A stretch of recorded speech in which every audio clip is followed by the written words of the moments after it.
Halika na, umikit, limutin ang problema.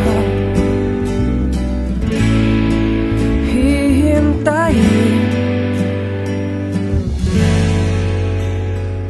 Ako si Erwin Macapagal. Ako si Mary Chris Shop. At ito ang aming misyon. Ito ang aming misyon. Na sana'y maging Na inyo rin. sana'y maging inyo rin. Ang sagip ay sagipin ng galing, isip at pangarap ng mga kids from age 6 to 12 years old.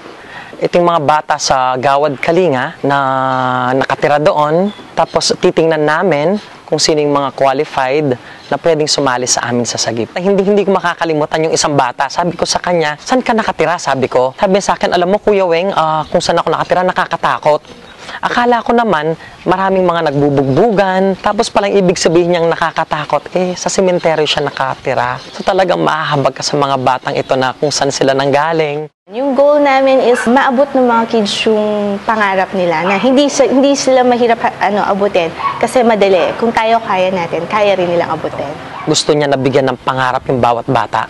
Kasi nung nasa site ako noon, napakasimple lang ng mga pangarap ng mga ito Matutuwa ka sa mga sagot. Minsan sagot nila, binasa ko, gusto ko pumunta sa SM, gusto ko pumunta sa park. Parang gusto namin baguhin tong mga to. Gusto namin yung mga batang ito, may mangarap naman maging doktor, may mangarap naman na maging isang professional. Yung mga activities namin, every Saturday or Sunday, weekly siya. So, pwedeng storytelling, pwedeng sports, or tuturuan mo silang mga recreation. Yung sa school, nandun na yon, yung mga math, science, sa kanila na yon. Sa amin, yung mga simpleng tamang pagligo, pag-toothbrush, may session nga kami dito, pati kami naligo Nandun kami sa poso, naligo ko para lang turuan yung mga bata paano yung tamang pagligo. Yeah, sobrang sarap ng feeling na nagsuserve ka. Yung mga kids kasi, yung mga family nakatira dito sa Gawad Kalinga, galing sila sa yung poorest of the poor talaga. So, yung may share mo lang sa kanila yung time mo, hindi mo kasi mabibili yung ngiti ng kids. Yung unforgettable ko rin doon, yung mga birthday party. Kung tayo nagbe-birthday tayo regular, sila yung iba kasi yung magbe-birthday silang may cake. Yun, so may cake at saka gift para sa kids. Madalas hindi nila alam yung birthday nila and first nila mag-birthday. Kung minsan kapag magbo-blow na sila ng cake, mag-wish sila, umiiyak lang sila. Tapos tatanungin mo sila bakit. Sasabihin nila, Kuya Weng, kasi first time kong mag-celebrate ng birthday. Yun yung maganda kasi makikita mo yung ngiti niya. Ang sarap ng feeling talaga na makita mo yung masayang-masaya yung bata. Nag-e-enjoy siya nung araw ng birthday niya. Kahit papano siguro, hindi ako perfectong tao, pero siguro simpleng bagay kaya ko namang gawin. And sa site, yung mga bata, tingin sa amin parang piso Pag pumupunta ka sa site, nakaaning kamay, sabi nila, palaging humihingi ng pera. At tingin sa amin pera pag pumupunta.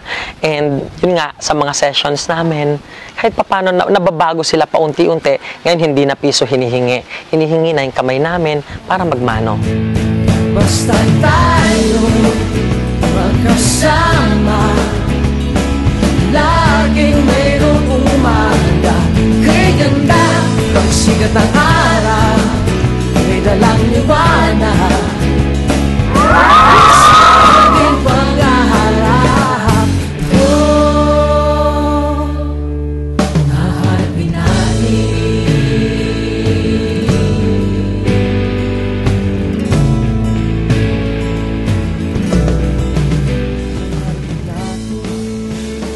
Naging strong lalo kami dahil sa kids. Makita lang namin na yung mga bata napapatuwa namin, napapasaya namin. Ayun, parang masaya na kami. Yung love namin, hindi lang para sa amin. Hindi lang siya umikot sa amin dalawa, sa buo. So parang nasama na kami. Imbis na yung pati kami, hindi namin alam, pati kami natutulungan rin ng mga batang ito. Yung sasama namin yung mga anak namin, pati sila yung tutulong sa pagtuturo sa mga bata. Yung magiging kalaro din nila yung mga kids.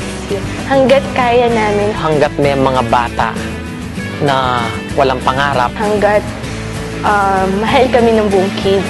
Hanggat may mga bata na nagugutom. Hanggat gusto nila kami mag-serve kami for life. Hindi na kami titigil dito. Kasi ito yung trabaho na gusto namin.